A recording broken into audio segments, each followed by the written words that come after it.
இந்த காலை நேரத்திலே சத்தியவசன நிகழ்ச்சியோடு கூட இணைந்திருக்கும் உங்கள் எல்லாருக்கும் அன்பான காலை வணக்கங்கள்.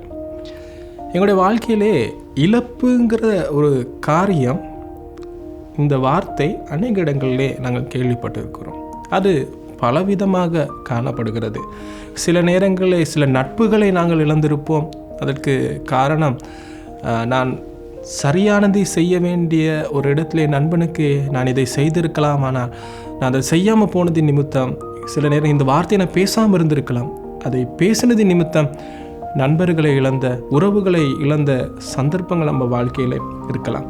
அப்படி இல்லாவிட்டால் ஒரு வேலைக்கோ இல்லாட்டி ஒரு முக்கியமான ஒரு நேரத்தில் முக்கியமான ஒரு இடத்திற்கு நான் போக வேண்டும், அதற்கு நான் குறிப்பிட்ட ஒரு வாகனத்தில் போக வேண்டும், இல்லாட்டி ஒரு பஸ்ஸில் போக வேண்டும்.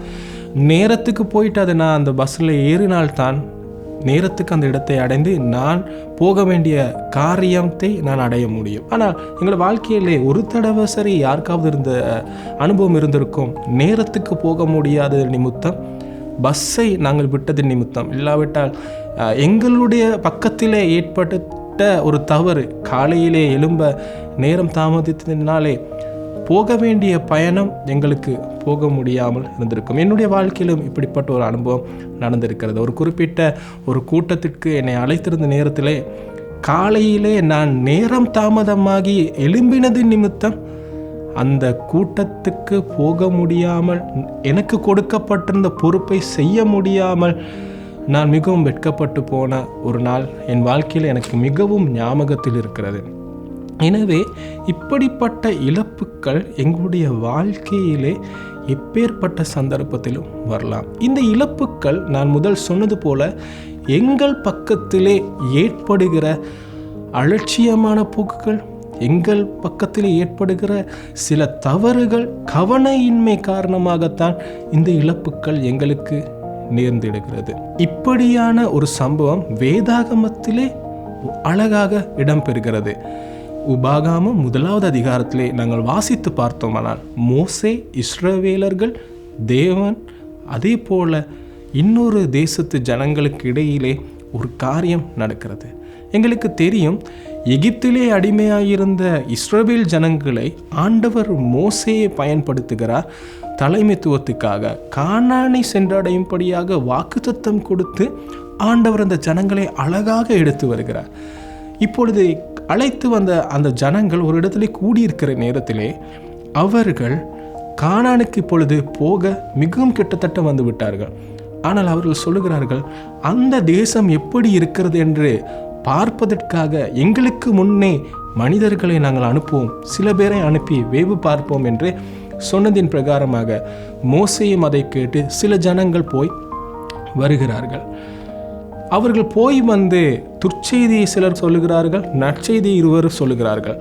10 பேர் சொல்லுகிறார்கள், அந்த இடத்தில் இருந்த ஜனங்களை பார்த்து அவர்கள் இப்பொழுது பெரியவராக இருக்கிறார்கள், நாங்கள் எல்லாம் அவர்களுடைய பார்வைக்கு சிறியவர்களாய் காணப்படுகிறோம், எங்களால் முடியாது அந்த தேசத்தை பிடிப்பதற்கு என்று அவிசுவாசமாக பேசினார்கள். ஆனால் யோசுவா காலேப், இல்லை, ஆண்டவர் வாக்குத்தத்தம் பண்ணினதை எங்களுக்கு கொடுப்பார், நிச்சயமாக நாங்கள் இந்த இடத்துக்கு போவோம் என்று. இந்த சம்பவத்துக்குள் எங்களுக்கு அநேக காரியங்கள் இருக்கிறது கற்றுக்கொள்வதற்கு.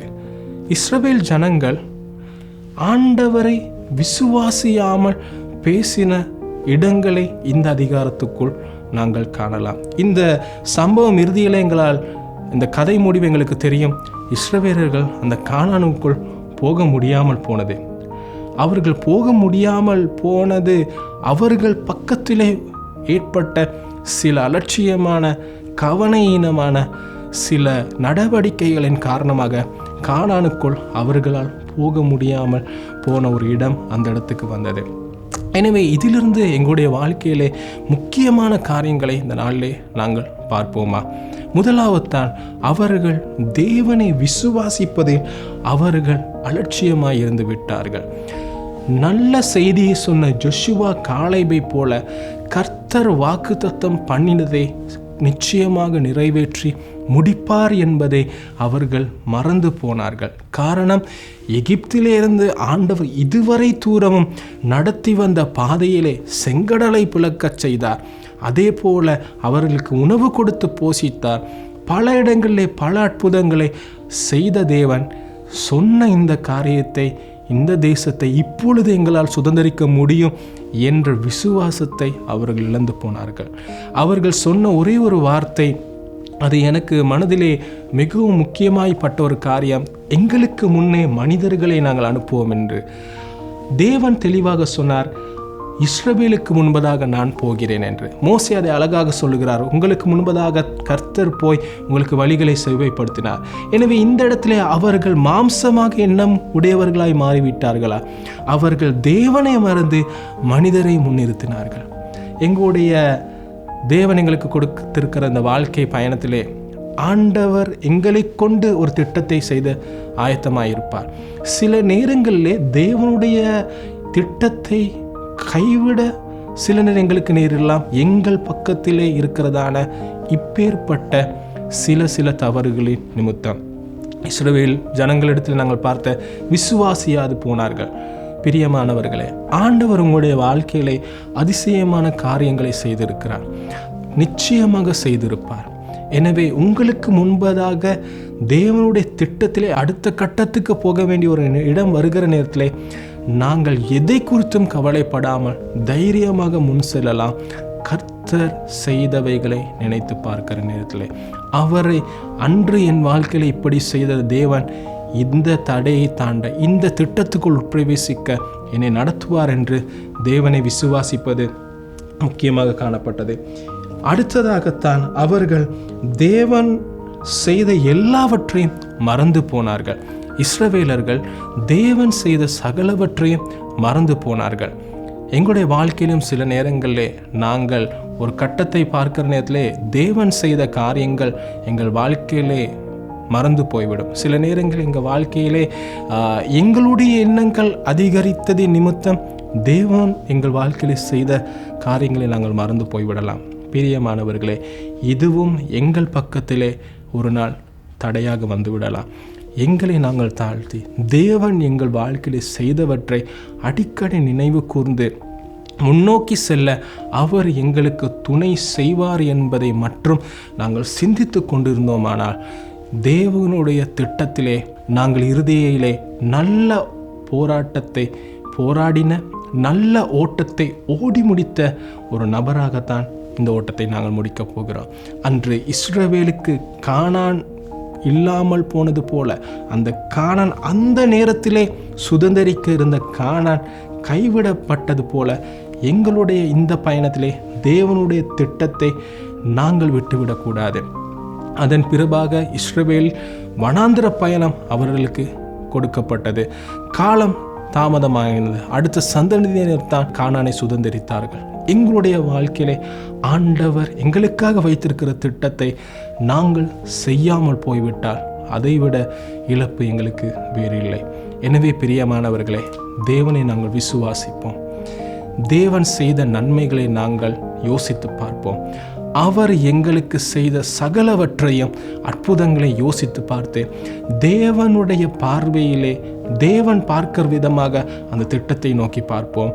தேவனுடைய திட்டத்தை நிறைவேற்ற முழு பலனும் தேவன் நமக்கு கொடுப்பார்.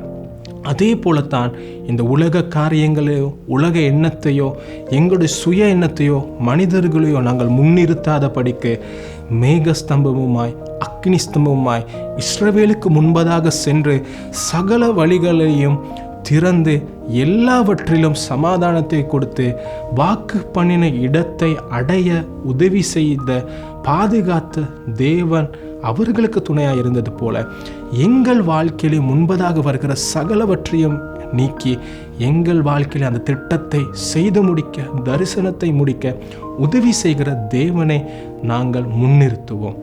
பிரியமானவர்களே, இந்த காலை நேரத்திலே ஆண்டவர் உங்கள் ஒவ்வொருவரையும் விசேஷித்த ஒரு நோக்கத்துக்காக விசேஷித்த நபர்களாய் அழைத்திருக்கிறார். வார்த்தை சொல்லுகிறது, ரோமர் 10:11 சொல்கிறது, அவரை நம்பினவர்கள் ஒருபோதும் வெட்கப்பட்டு போவதில்லை. எனவே எங்களுடைய வாழ்க்கையிலே பயணத்திலே இழப்பு நேரிட்டு இருக்கலாம், ஒரு காரியத்தில் இழப்பு நேரிட்ட வேதனைகள் எங்களுக்கு அனுபவம் இருக்கிறது. ஆனால் தேவ திட்டத்திலே நாங்கள் இழப்பை சந்தித்தோமானால் மிகவும் நாங்கள் வேதனைப்பட்டு விடுவோம்.